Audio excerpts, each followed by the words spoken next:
Esse ano a gente vai ter uma recessão. E não importa o ano que você está vendo esse vídeo, essa notícia você vai encontrar em quase todos os canais de notícia. E é extremamente importante você conseguir definir o que é um medo de recessão e o que de fato é uma recessão chegando. E é mais importante ainda você saber, já dando um plot twist aqui no nosso vídeo, que a recessão, quando você está vivendo uma de fato, você não sabe, porque ela é constatada após o evento passado. Quando você está em uma recessão, é muito difícil você conseguir saber que está vivendo, tanto que os indicadores oficiais de recessão usualmente são atrasados de 6 meses até mais do que um ano. E por que sempre que a gente busca uma notícia de tragédia, de tristeza, de recessão, de crise, a gente encontra isso no mercado? E qual que é o grau de precisão dessas notícias? A gente vai abordar isso no nosso vídeo de hoje, que o tema é a recessão de todo ano, que quase nunca chega. Mas olhem que interessante, estatisticamente, desde 1980 até ontem, a probabilidade de ter uma recessão em um dado ano, contando a quantidade de recessões que tivemos e a quantidade de anos que passaram, é menor do que 12%. 12%, ou seja, praticamente a cada 10 anos a gente tem uma recessão. E o que isso é importante você entender? Que no ano que você está vivendo, a chance de ter uma recessão, ela é muito pequena. Contudo, é líquido e certo que a gente vai ter uma recessão. Do mesmo jeito que prédios no Japão são construídos com mola nas bases para terremotos que acontecem uma vez a cada 20, 30 anos, você tem que ter sua carteira de investimentos pronta para evitar que qualquer coisa destrua ela como um todo, apesar da chance ser pequena. Só que você não pode viver como se a recessão fosse acontecer neste ano. Você tem que viver como se a recessão pudesse acontecer a qualquer ano. E vamos fazer uma análise um pouco mais objetiva. Vamos pegar o ano de 2000 ao ano de 2024, que eu montei aqui um documento para vocês que eu vou dividir, vou deixar aqui embaixo para download também, pegando cada ano os motivos pelos quais deveriam ter uma recessão e se houve uma recessão ou não. Vou passar aqui um pouco mais rápido para a ideia do vídeo não ficar tão longo, mas olhem que interessante. Em 2000 teve o estouro da bolha das .com e de fato teve uma recessão. Teve um impacto econômico real, as ações caíram drasticamente, investimento foi pro buraco, empresas quebraram. Só que em 2001 teve o atentado de 11 de setembro. Era para ter uma recessão, falava-se de recessão, só que de fato não teve uma recessão. Em 2002, vocês devem lembrar disso, a Enron, empresa de energia, chegou a quase quebrar, colapso de um monte de outras grandes empresas, também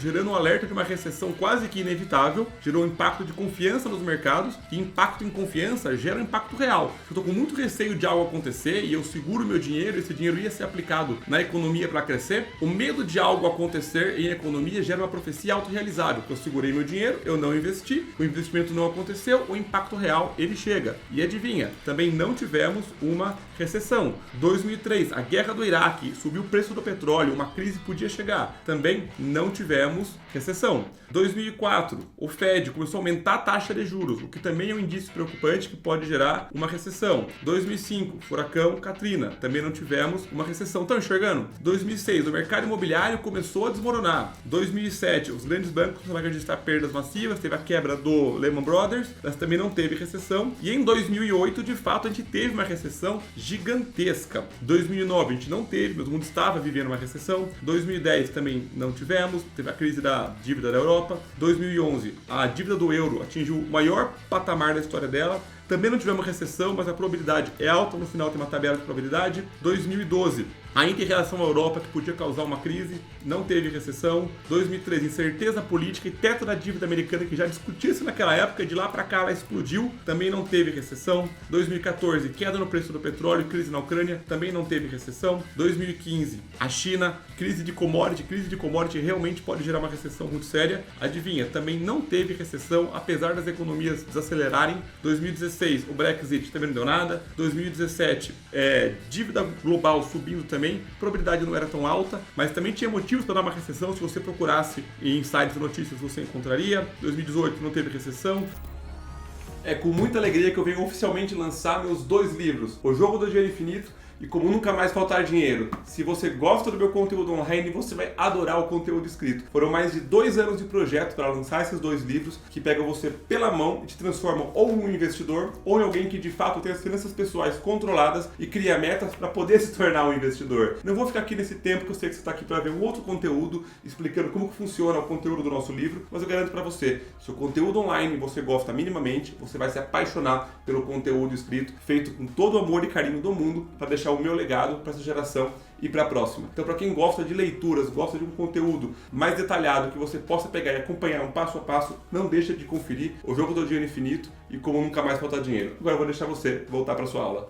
2019 não tinha um indício de recessão, mas a que veio em 2020, que foi do Covid, não tinha nada a ver com o anterior, uma recessão completamente imprevisível. E 2021, que foi que o mercado ia continuar em colapso, não teve recessão e economias recuperaram. 22, mesma coisa, 23. O aperto monetário global elevou, agora vocês estão ficando mais perto da sua memória. Também não teve recessão e a 2024 até este momento também não teve nenhuma recessão. Mas olha que legal essa conta aqui. O percentual de anos entre 2000 e 2023, que é a probabilidade de recessão calculada por probabilidade de empresas que calculam a chance de ter recessão. A probabilidade, olha que interessante este dado aqui, tá? A probabilidade de recessão que foi maior do que o ano que a gente está vivendo agora foi em 54% dos anos. E desses 54% dos anos, quase nenhum teve uma recessão. Porque hoje, se vocês pesquisarem, vocês vão enxergar que 35% de probabilidade de ter uma recessão mundial. A quantidade de anos que passou de 35% e não teve recessão é mais da metade.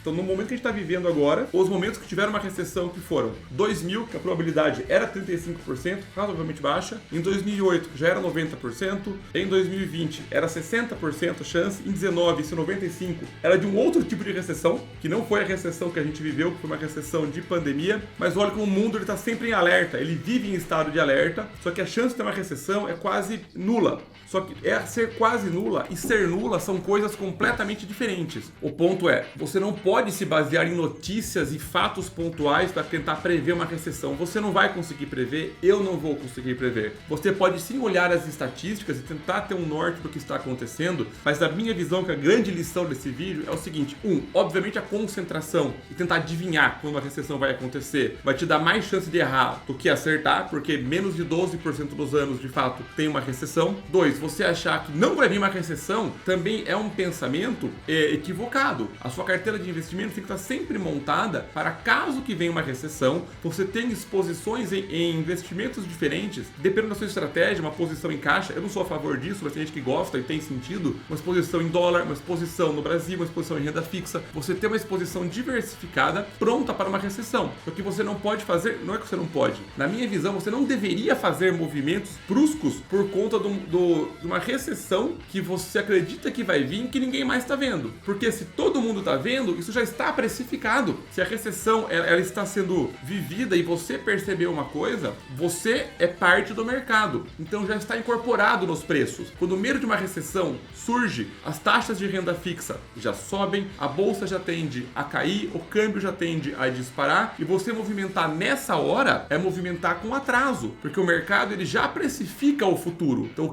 isso é uma sacada importante. O que você está comprando hoje está precificando o futuro. Então, se você tem um receio do futuro por conta de fatos e notícias, o mercado já tem esse receio. Você não vai conseguir se antecipar o que o mercado vai fazer, porque o mercado, por definição, ele busca antecipar as coisas. Por isso que você tem que fazer uma leitura de macroeconomia e tem que sim tentar aproveitar taxas de renda fixa elevadas para montar uma posição, fazer marcação ao mercado, pegar câmbio baixo. Você tem que fazer tudo isso. Olhar a bolsa como um todo, o PL do Ibovespa como um todo e o PE do S&P como um todo, não individual. Fazer uma leitura de momentos bons para alocar mais capital em renda variável. Olhar o yield dos fundos imobiliários. Tem que olhar tudo isso. É óbvio que tem. Porém, você manter uma distribuição patrimonial saudável e não sair muito dela, mesmo com o que você acredita que é um direcionamento de macroeconomia, vai te dar uma sobriedade. Por exemplo, você quer uma carteira metade no Brasil, metade no exterior. Se você está com uma carteira 60-40, 60 no exterior, 40 no Brasil, acreditando que o Brasil vai entrar numa crise dos Estados Unidos, não, isso está coerente. Agora, você jogar 80-20, talvez você erre por vários anos e esse perfil de investimento não está alinhado com os seus objetivos anteriores. Então você pode deslocar um pouco, porém, na minha visão, nada muito abrupto para você não sair da sua regra. Lembrando que 1 a cada 10 anos, arredondando a conta aqui, é quando tem de fato uma recessão. Notícias e fatos e motivos você acha a qualquer hora. A única defesa que você tem é a diversificação, uma boa leitura macroeconômica, e lembrando que quanto mais patrimônio e mais renda passiva você tem, as crises elas vão bater em você, mas elas não te matam e não te derrubam. Beleza, pessoal? Pelo vídeo de hoje era isso. Espero que tenham gostado. Vejo vocês na próxima aula.